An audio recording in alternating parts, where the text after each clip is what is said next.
Hello everyone and welcome back to more The Legend of Zelda Majora's Mask, and in this episode I'm going to be trying to get on my horse. There we go, that was a bit annoying to begin with.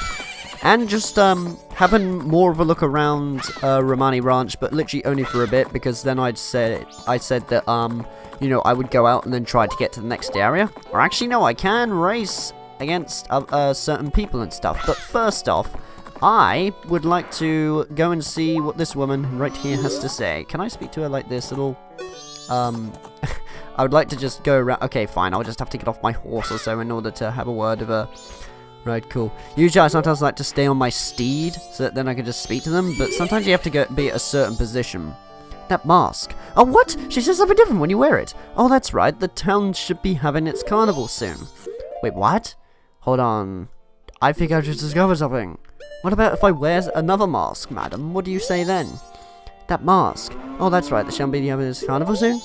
Alright. Okay. What about the woman's mask? Hold on. This is quite interesting. That mask. Oh, that's right. Yeah. So she literally says that then for every mask that you do. But if you speak to her normally, yeah, she says this. Oh my, did you come from town? Yes, I did, actually. If she said no, she's like, don't lie to me. She somehow knows that we're from town. It's kind of strange. Then that means Milk Road is open to traffic. Good, I can deliver milk to town now. Welcome to Romani Ranch, Chateau Romani's village. Enjoy yourself. And with that, Crimea is added to our notebook. And if I go to that really quick, this will be an important thing, by the way, if you're trying to get everything done in one shot in Romani's Ranch. If you remember before, when we spoke to Romani, we basically have to be there at 2:30 AM, and in fact it shows us this, you know, the blue bars going on, you know, much later on throughout the day. With her, Crimea, it shows us the fact that we need to be there at, I think it's 6 PM. Is it around 6 PM? Yeah, I think it is. It's around 6 PM or so on dawn of the second day in order to trigger the actual side quest. If you are later than that, and if you are not in Romani's Ranch by 6 o'clock, in other words, night of the second day, you will miss the side quest, so just keep note of that for now. However, I will go on more about that later, just to make things a bit clearer, you know. But anyway, with all that, what I mainly want to do now is, don't hit that also, I want to go through here. I will agree that, you know, even in Ocarina of Time as well as Majora's Mask, sometimes the controls for using like Epona and stuff can be very sluggish, but I mean I can understand why, because I mean it was a new engine for the time, you know, particularly because Majora's Mask takes Ocarina of Time's engine and just enhances it really, so of course some things will remain the same. Anyways, right, if we return to here though, the Gorman brothers, and with this music, I've always loved this music, particularly from Long Long Ranch, and speak to him, he'll say, is that pathetic thing your horse? I would have guessed that little thing was a mule for sure. Ain't that right, little brother? Do you think a horse that pathetic would gallop if you pushed analog stick forward? Or would it run faster if you pressed A? I always find it weird how I break the fourth wall of the controllers. This guy's funny. Why don't you give us 10 rupees for the chance to race against us? If you win, we'll give you something nice, kid. 10 rupees? Is that really it? Okay. It's a simple race. Just go once around the track. If you can beat us to the finish line, you win. You ready? This one, honestly, you don't really have too much trouble with, but it kind of gets you the hang of, you know, mainly getting the hang of, when you use Epona and stuff, you're going to have, like, this sort of speed bar going on. Every time you press the A button, you know, it basically causes Epona to run faster. However, you can only use up to a total amount of 6 of them, so you have to wait for a while in order for them to build back up again. And it's not too bad also, I guess, but sometimes, like I was saying, due to, like, the horse's controls and stuff, particularly the same in Ocarina of Time, you'll find that sometimes Epona may just not jump, depending on a certain speed that you're going at. See, she was able to make that also, but sometimes if she's not running fast enough, she won't be able to clear some of these jumps. So sometimes it may screw you over, if you will. These jumps here are okay, though. However, there's a certain one later on in that which can sometimes screw you up. So I'd recommend just you know, preserving your carrots for this. Because when you do that, she should hopefully be able to make it over that at max speed.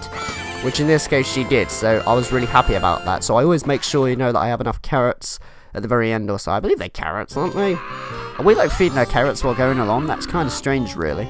I can't believe we lost. Big bro, I wonder if we can give that to this guy. We gotta give him something. Well, he's a kid, so what could he do with it? It should be fine. Okay, and we're actually given another mask this time, known as the Garo's Mask. The wandering ninja spirits who appear at Akana once wore this. In exchange, you can't tell anyone where you got this. Understood, because I actually need this particularly. Well, actually, you don't really need this right now. This will be a thing that's actually going to be mandatory in order to use, when we get to the next area after one that we're going to. So in this case, when I've cleared Great Bay and the next temple, that is when we will need it. However, with a horse, and given the fact, you know, that I did a Gormon track basically showing that I can now jump over certain things, it shows that now, a couple of barriers that were in the way before, I can now just jump over them. However, one thing I want to do to make things a little bit more convenient for myself is, I would like to come off of my horse and actually... Wait a minute, hold on. Wait, what am I doing again? Actually, no, there's no point. I was literally going to use Song of Soaring to get down there. But to be fair, I mean, since I'm on my horse right now, I might as well just ride to it. Because what I mainly want to do is, hopefully, since I have enough rupees, since they only wanted like 10. I'm really surprised, by the way, that only requires 10 rupees. I would like to go all the way past here and go to the Magic Hag's potion shop and buy one of the red potions, because that will be needed to get a mask in the game that, I believe you get this mask a lot differently in the 3DS version, by the way. But particularly in the N64 version, this is the way that you're supposed to do it. Like, because I've never really played the 3DS remake of this, so I'm not too sure how that one works, really, so you'll have to look that up or look up some other walkthrough, if you will. But in the N64 version, this is the certain thing that you have to do if you want to get this particular mask, because it makes the Pirate's Fortress, when we get to it also in the next area, a hell of a lot easier. Particularly trying to do a certain side quest or so where it involves taking a photograph, because doing that without the stone mask is somewhat a little difficult, I will admit. I also just want to pick up a couple of Deku Nuts and stuff just so I can have them for convenience. But then again, I suppose not really, because now that I've got the Gilded Sword, I believe the Gilded Sword is actually more powerful than the Deku Stick. I've never actually tried that, to be honest. Maybe I should try that one day or so, just to see if, you know, when fighting enemies, the Gilded Sword does more damage. Because if that's the case, then I don't really have to worry about getting Deku Nuts or Deku Sticks ever again, because I've already got the most powerfulest sword, you know? Anyways, right, so, I want to go in here, and I don't know if I can buy stuff as like a Deku or so, I want to buy something as a human just to be on the safe side. Okay, let's just buy one of these red potions, which is 20 rupees. Oh my god, wow, I barely just have enough also, so I have like 17 left. That should fill one of my bottles with it. Yep, indeed it has. Right, cool. So now, I am... Is it actually even worth using Song of Soaring? I don't think it is really, given the fact I've got my horse now and it makes getting around a lot easier. However, even though, you know, basically I was saying that the Goron is the fastest way to get around everywhere, well, that's true. You gotta remember, like, the Goron can't jump, sadly. So, of course, it means when trying to get past water, you sometimes will have to take off that mask and turn into, like, the Deku, you know? So even though it's the fastest way to get around the place, I do sometimes find that going on the horse is sometimes better, but it just depends on the particular area that you're in. So, if you're at the Southern Swamp, you know, you're going to have to literally turn away from being the Goron, because I've noticed when you're a Goron, if you go into water with it, it just drowns instantly, because, I don't know, like, it's too big to swim or something. You know, where's Epona? What? Oh my god, wait, Epona's, like, vanished. That's a little disturbing. Okay, I'll call her anyway, now that I have Epona's song. Because that's the convenience with this thing going on. If you play this song, Epona will appear at your will, so you don't really have to worry about where it was last time that you left her. If she does. She's not appearing, that's a little worrying. Okay, fine, I will go out of here then, and then play the song out here? Unless the bird's suddenly stolen Epona or something like that, due to how bad, like, this LB is going at the minute. Like, I mean, seriously, in my practice file, everything's all going swell, but in the actual recording, it isn't. But then again, why should I be, like, surprised about that?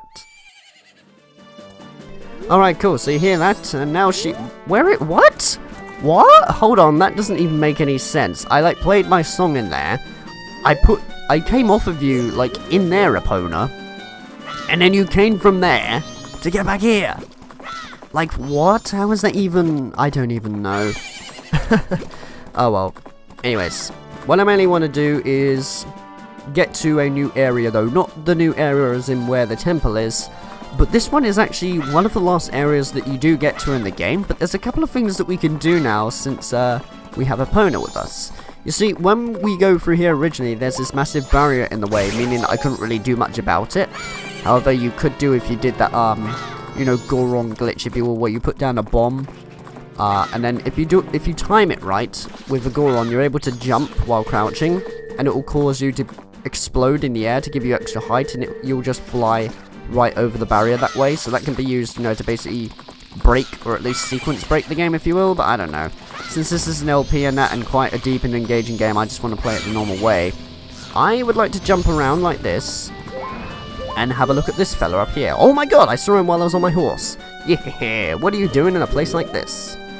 Ikana Hill beyond here is the place where spirits with troubles and lingering regrets wander. Even now, the spirits wander in search of one who can save them. It is unfortunate, but it is no place for one such as you. But if you must enter, then you must obtain the mask containing wandering spirits that can be found near the ranch. Without that mask, you cannot save their souls. Until then, I will not let you pass by here. Yeah. Well, sir, I do actually so happen to have it, and hopefully that mouse right here will not blow me up, because these mouses with like bombs and that just constantly keep coming at you, and it's rather annoying, I find. If I put this on, hello? Is he actually going to see me like this? Hold on. Do I have to move this way a bit? I'm wearing it. Hello? Yeah, I was going to say, I was like, what? Okay, so you have to stand in a certain spot with that thing on. Yeah, that's a nice mask you're wearing. That is the mask of the leader of the ninjas who once spied on the hilltop castle with a blood-stained history. With that, you may be able to call out their spirits that even now are still wandering. Perhaps you may be able to save the souls that wander beyond here. Yeah. Okay, so he was summoned this, but we can't really do much about this at the minute, sadly, and he just vanishes like a ghost. That's a bit disturbing. That's going to be an item that we need much later, which will latch onto that tree. And I'm pretty sure you know what I mean when I say latch on. However, the reason why I decided to get the red potion is because the mask that we have to get is kind of strange with this, really. It doesn't really give you much guidance, I suppose, but I think a particular mask that you get, known as the Mask of Truth, when you speak to, like, some of those Sheikah stones over there, they tell you, like, little hints going on. And, oh my god, wait, is there a mouse? There's a mouse! Jesus Christ! I'm actually really surprised. I thought for a second that I was going to take hits, but if you put on the Lens of Truth with this guy right here and these bunch of rocks, he will say, huh? Don't tell me that's... I'm shocked. You're the first person who's ever spoken to me. I've been here for many years, waving my arms around and asking for help, but everyone ignores and passes me by. It's because I'm about as impressive as stone, right? I'm used to it, though. I have a request. Can you give me some medicine that would make even an unnoticeable stone like me feel better? I do so happen to have that with me, sir. And it plays something really weird, actually. You know, every time you get an item, it plays that da-da-da-da. It literally does it for this guy, and I'm like, why does it play this? It's not really a discovery, we're just making a person feel better. I thought it would be the other jingle going on. Ah, that. Is that it? Okay, listen, ready? It's gonna go... You see what I mean? Like, why? It's not much of a discovery, is it? I find that an odd choice of sound effect, really. I feel better, I think. Thanks. Oh, here. In gratitude. Yes, this is the mask, by the way, that will be needed when we get to the Pirate's Fortress, making this a hell of a lot more easier for me, particularly. As, like I was saying before, you know, in the 3DS version, this one is located in a completely different area. Where? I don't know. I've never played the 3DS remake, to be honest. I still have yet to do it. I know, it's funny, right? This is my favourite game of all time, yet I don't really have the 3DS remake of this game. That makes no sense, really. Where it will see to become as plain as a stone. Now, let me practice standing out. Again, Shiro, the stone soldier was under my notebook. Fair enough, cool. You help the inconspicuous soldier. That's nice. However, one thing I don't really get, okay, is when we take off the Lens of Truth, he still appears. So, from giving him the medicine, he's just came back alive? I'm not too sure how, like, Because he wasn't even wearing the mask in the first place to make him become the stone, so how that works, I don't know. Huh? Not yet? I don't stand out at all? That's weird, but I'm trying so hard. Oh well. Alright, cool. So with all that done, now what I can do is... I was going to ride a Pono, but there's probably not much point because I'm going to the Arcana Graveyard in a second. And... oh, actually, wait, I just realized something. Oh my god. Really? Blimmin'. These things come at you all the time, and they're really annoying to annoy you from time to time. Particularly when they climb up like this. Oh my god, wrong button. Ah, damn it, really? God freaking hell. Okay, it was... because, like, the Wii U, you know, buttons are slightly different. I'm more used to pressing R on the N64 controller itself. What? No way! The bat froze on the moon? Jesus! I've never seen that before. Arcana Graveyard. Yes, indeed. A very depressing place. It's kind of similar, I suppose, to Kakariko Village's graveyard, I suppose? But I'm not sure. Actually, oh my god, I just realized something. This is probably not going to work for me, because sadly, with the birds stealing my sword, I can't really do much about this area. Okay, you know what? This bird has literally screwed me over on so many occasions and stuff. So, I'm kind of debating that maybe what I should do is, like, just reset time. So that I can have my sword back and not have to worry about fighting the bloody bird again. Because without that sword, I can't really do much. But then again, I can buy it back? But I don't know, it's convenient to have it at a time like this. So, yeah, you know what? Forget it. Let's just start all over again. I mean, I know I have, like, rupees and stuff that I need to put inside the bank, but it's, like, 19, you know? And I'd rather, like, trade in when it comes to the bank when I'm at least over, like, 100 rupees, or even, like, the maximum 200, you know? So, just, yeah, forget it. Let's just, save and just return to dawn of the first day. Because, I mean, I've got all the masks and that I need at the minute. I don't have to worry about this too much, because that bloody bird has screwed me over, man. Anyway, I'm going to reset time and come back to exactly where I was with my sword. So, see you in a while. Oh boy. Alright, finally, there we go. So now I can just grab 200 rupees and then just never have to worry about that guy again. Right. Okay, now I'm going to proceed on.